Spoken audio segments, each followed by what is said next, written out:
50 residents in hurricane-ravaged parishes have received payments of $500,000 under the government's Restoration of Owner or Occupant Family Shelters Roofs program so far.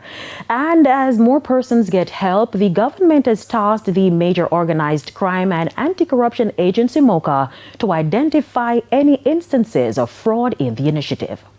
After months of waiting post-Hurricane Melissa, the government has begun the disbursement of financial assistance to Jamaicans whose homes were damaged or destroyed. Under the $10 million roofs program, payments for severe damage valued at up to $500,000 have officially commenced. The government has also issued so far to 50 persons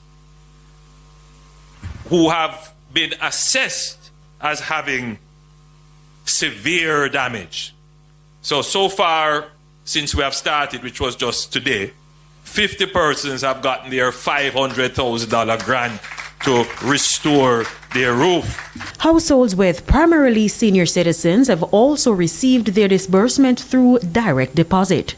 Already, the government has distributed 1,234 grants under the Roofs program.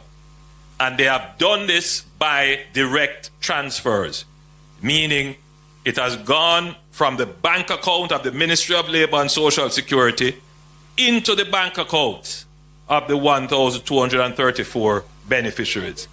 And a further 20 Jamaicans received prepaid cards with their disbursements. Dr. Holness says with all payment modalities now activated, the government is fully prepared to disburse funds to help all types of damage.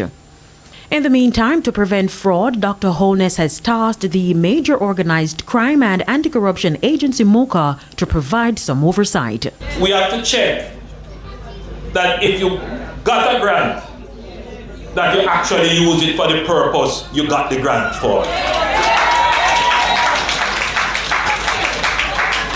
And that you're not defrauding the government. I want to sound the warning clearly that if you get the grant, the portion of the grant that is directed at your roof, fix your roof. Start your roof.